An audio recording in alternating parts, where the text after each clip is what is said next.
Those of you who might not know me, my name is Nayaswami Devarshi.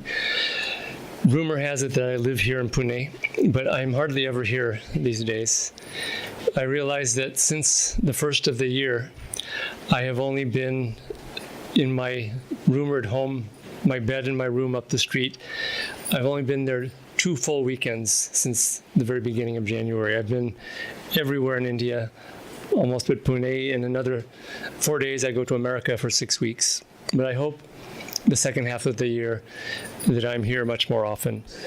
So I was listening to Swami Kriyanandaji talk recently, a recording, and I was relating to it because his life was very busy, very active.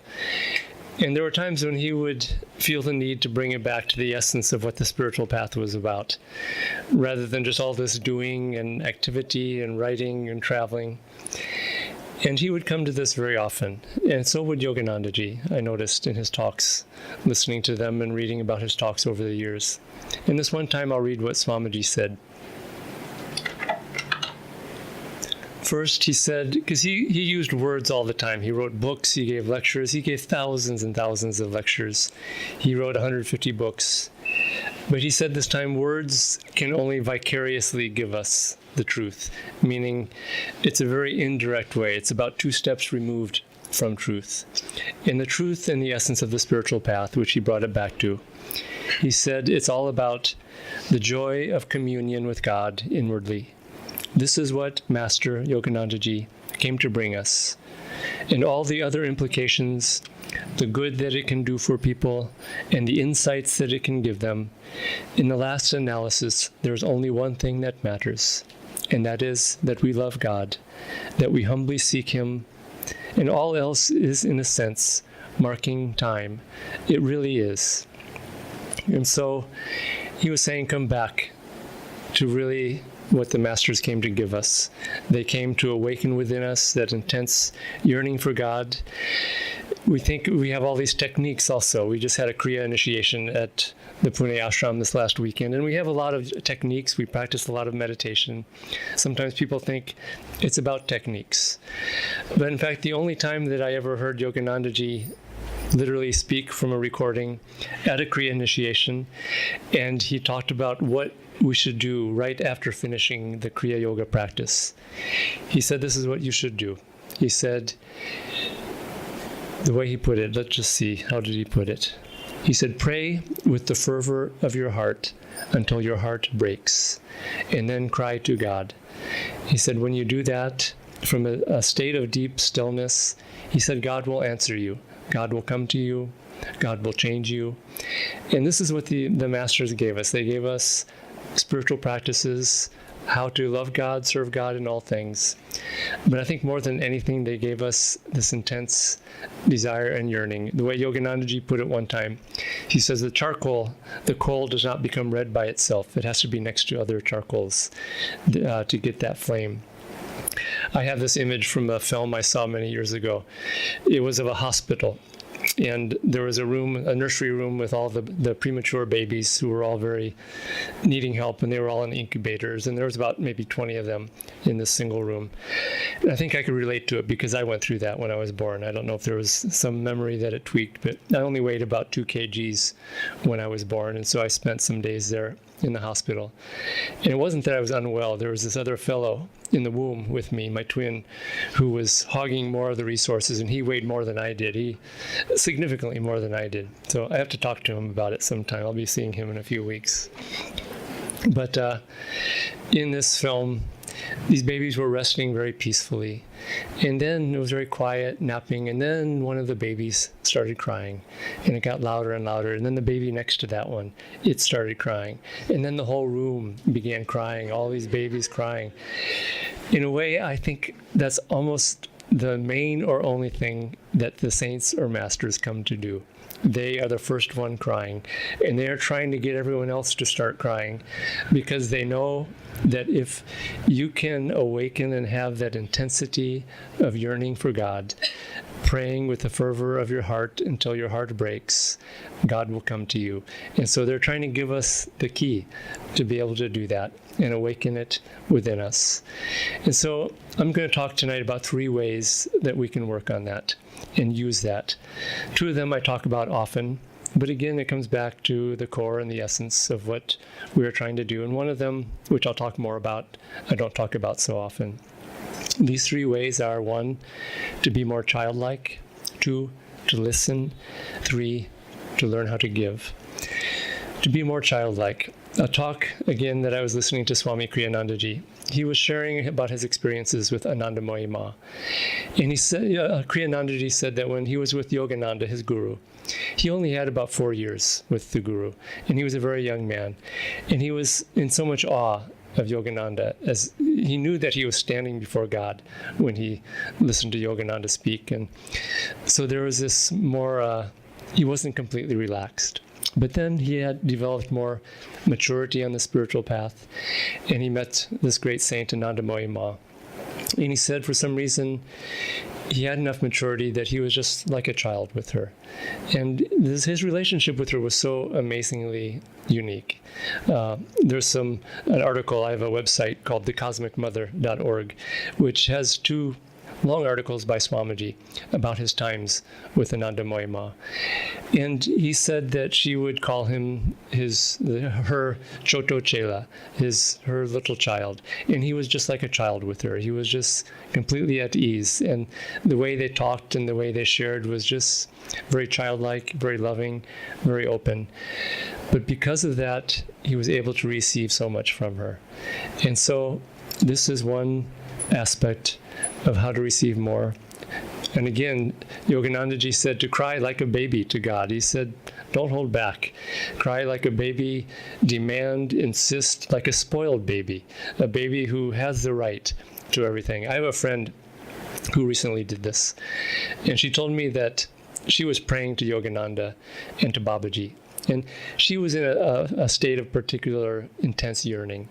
And she's been a Kriya Yogi for some years, and just the intensity was very strong. And she just kept pleading, why don't you come? I pray you never come.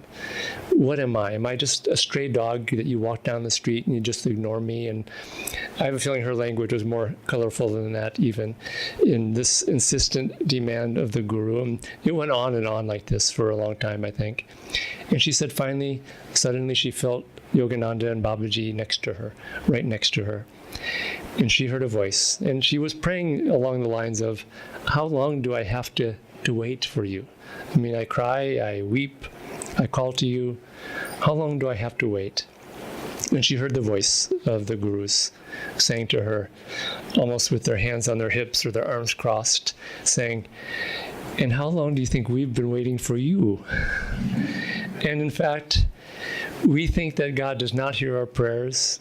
God does not want to bother with us, that we're unworthy, this and that. But the Lord of the universe, Yoganandaji said, also is very personal. And it's the only thing that God wants, is our prayers, our attention.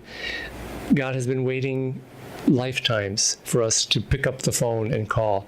There's a stereotype in America of the Jewish mother who's always sitting by the phone waiting for her child to call. And if the child doesn't call in 24 hours, every 24 hours, she starts getting impatient and wanting to hear from her child. And God wants to hear from us. And it doesn't matter how you approach it. Plead, beg, scold, yell, whatever it takes, cry especially. And you will find that if you act as a child, and Yoganandaji said this often, don't intellectualize your prayers. Sometimes he even said, don't even verbalize your prayers. One time he said, I can pray no more with words, but only with the fervor of my heart. And that is the way to pray, just with deep feeling of yearning and wanting and crying. Now this other approach to take is to learn to listen. In the Bhagavad Gita, Krishna says, chapter 13, stanza 25, some men, ignorant of these 3 paths, heed the instructions of their guru, accepting what he teaches as their supreme refuge.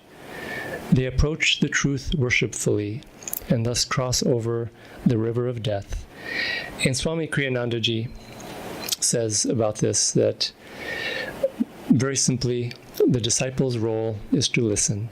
It's as simple as that. The disciple's role is simply to listen. And this was really, I think, an underappreciated greatness of Swami Kriyanandaji, is that he listened always to the Guru. And what does that mean, to listen? It means to always be paying attention and asking the Guru inside, asking God inside, what do you want me to do? And Swamiji said this was a practice throughout his life. He only spent 4 years with the Guru, and he spent the last some 60, 65 years without the Guru's physical presence. And throughout that entire time, he said every decision he faced, everything he did in his life, he would ask Yoganandaji, what should I do here? What should I do? What's the answer to this question? When he wrote, he would ask Yoganandaji, what should I write? How should I do this? And he would be listening. And when we listen, so many things happen. For one, we receive great blessing. There's a story of Swamiji, and it just tells how much he listened and was receptive. One day, when Yoganandaji was alive, Swamiji was sleeping. It was the middle of the night, like 2 or 3 in the morning. And suddenly he woke up, and he just felt ecstasy and bliss and great, great blessing. And he just didn't know why. He looked out the window, and interestingly, he saw Yoganandaji walking back and forth on the sidewalk. And it was in front of the monks' quarters there. And Swamiji suddenly realized that the only reason he felt such a deep blessing is because the Guru was blessing all the monks. But notably, Swamiji was receptive, and he went running outside, touched Master's feet, who blessed him. He said Yoganandaji later told him, I thought you were a ghost coming out, because it was the middle of the night, and all of a sudden this person came running out of nowhere. And he was just teasing his disciple, and I think trying to make light of something that was very serious and very significant and important. And some of us here at Ananda, we do this practice. I wish more people would do it. In everything that we do, we ask Yoganandaji, we ask, for me, it's Swami Kriyananda, Swamiji, what would you do? What would you do in this situation? What do you want me to do? And you will find that, yes, with our own brilliant minds and creativity, intuition, we can come up with great things to do on our own. But sometimes the right answer is the simplest. But you'll find that sometimes the right answer is not always the one that makes the most rational sense. And so pray to God for doing the right thing, to doing the right answer. Even again, whether you're writing, raising your children, ask Divine Mother, ask God, what should I do here?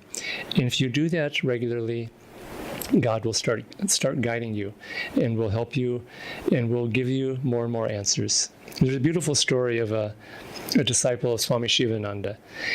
And she was in her guru's ashram, living there. She had a hard time waking up in the morning for the morning sadhana. And one morning there was a knock on the door that woke her up right in time for the morning sadhana, which of course she appreciated, and she got up, went to sadhana. This happened again next morning after that, and went for some time. And finally she started getting up earlier and rushed up to see who is helping me like this. And when she would open the door, even immediately after the knock, there was nobody there. And so she realized that this was some grace of the Guru. Then one morning, she was tired. The knock came. She just kind of turned over on the other side, went back to sleep. And this went on for a few days. Then the knock stopped coming after a few days. And so the more that we listen and are receptive, the more the Guru will come, sometimes to wake us up and knock us on the head, if that's what it takes. But if we listen regularly and are receptive, we will get more of that divine response. This, again, is why Swami Kriyanandaji was able to receive so much, is simply he listened. Again, going back to his time with Anandamoyi Ma, something amazing that other disciples of Ma said about Swami Kriyanandaji. He only met her a handful of times and spent a little bit of time in her ashrams, but he wasn't like a disciple or spent many years. And this is what some of the disciples said, and this is what Ma said. She said to Kriyanandaji, many thousands have come to this body. None have attracted me as you have. And the people who were translating emphasized several times that she had said, none. Another time she said to Kriyanandaji, "There are people who have been with me for 25 years and more, but they haven't taken from me what you have." And it wasn't that he was taking, it was that he was receiving. He was receptive, he was listening. And then to some others, some disciples, she said once, "Here is a lotus in a pond. Many frogs sit under the lotus, croaking. Then a bee flies in, takes the honey, and flies away. Kriyananda is that bee." And so this is the attitude that we have of listening, receptivity. If we develop that, we cultivate that, we will receive so much more than if we think it's about us achieving or striving. Simply childlike receptivity, sitting at the feet of God as a child listening to the wisdom of its elders in a very simple way, and you will receive. Saint Kabir once said that if you knew how to listen, every tree and every leaf would speak to you of God. You would see God in all of these things. And this is what happens more and more on the spiritual path, that when you listen more and more, you start to see God more and more in people, in things, in nature, in every bird, in every leaf. I can say this from my own experience, and I'm not to the point where I'm the bee taking all the honey that others have left behind, but I can honestly say that more and more over the years, it's easier to see and to receive because of this attitude, I believe almost entirely, of listening in this certain childlike attitude. Now, the last one that I want to talk about is this attitude of learning to give. Anandamoyi Ma, coming back to her, she said that all sadhana should be done for God and not for oneself. And this is the highest attitude of giving. Swami Kriyanandaji talked about this approach, and he put it in a more sort of scary kind of way. He said that if you do sadhana, especially meditation, for yourself, even if it's for a good motive of just wanting God for yourself, he said eventually it develops spiritual pride. And he said spiritual pride is perhaps the most difficult. So he said it's certainly the most difficult form of pride to overcome, implying that it could be many lifetimes to take to overcome spiritual pride if you develop that. And the way out is, as Ma said, is to learn to do sadhana, to do everything for God. This is why seva is so important, because it takes us out of ourself and gets this flow of learning to give. There was a woman who visited Ananda village over the years in California, and she was about to go back all the way to South America. We have a couple of South American friends here from South America today. And she prayed to Yogananda, what should I do when I go back? She was asking for specifics, and just her life, her career, her seva. She was asking for specifics. She must have prayed very deeply. She must have prayed in a childlike way. She must have been very receptive and listening, because that night Yoganandaji came to her. And imagine if Yogananda came to you in the middle of the night, the one time in your life perhaps, all the questions you might have for him, wanting to know what to do with your life and the details, and you can imagine that it could go on and on. Interestingly, Yogananda came and he said only one single word, and that word changed her life because she was receptive, of course, and that word simply was give. And she understood right away, not the details, but she went back to Brazil and just started giving to people, started serving people, started, I think, giving to God in her sadhana, I assume. And by getting in that flow of learning to give and of divine grace, she understood what she had to do. And she didn't have to figure it out. And you'll find this, that if you think in terms of giving to others, that flow of energy starts to guide your life. And there's an expression in America that you can't steer a parked car. And that means if you're stuck trying to figure it out, you're not going to be able to know which direction to go, because even if you did, you'd turn the wheel, but nothing would happen. So you just have to start going. And the best way to start going is very simply to learn how to give. So these three things: be more childlike in the way that you pray, approach God, have this image of the Guru and the saints, awakening our deep spiritual yearning. Number 2, learn how to be receptive, learn how to listen. Number 3, simply learn how to give to God our thoughts, our actions, our karmas, our desires, everything. Just lay it all at God's feet, and you'll find that really, in a way, the whole of the spiritual life is really practice for final divine freedom, which only comes when we give ourselves entirely to the Lord, holding nothing back. If we could do that at this moment, we would go into divine union, because God's not going to come and grab us and take us against our will. God is waiting for us to give ourselves completely. And if we could do that right now, again, holding nothing back, but we're always holding something back, some part of ourself. Oh, I like this. What about my family? And I know people who just are worried that if they give themselves completely to God, they'll go into samadhi, and what will happen to their family? And God will take care of those things, but hold nothing back. Give it your all in prayer, meditation, seva. And all this, again, it brings back really the essence of what the whole of the spiritual life is all about. It's not about doing all these things. It's not about all this philosophy, these ideas. It really is just giving ourselves more and more wholeheartedly to God. And if we can't do that, Yogananda said, pray, Divine Mother, give me more devotion, give me more yearning, and she will answer that prayer. So may they guide us, may they bring us home, may they free us, and may they find ways to be that first baby, if we're not crying, to be that first baby that gets us weeping profuse tears and giving our heart to God. So Om Shanti Shanti Shanti.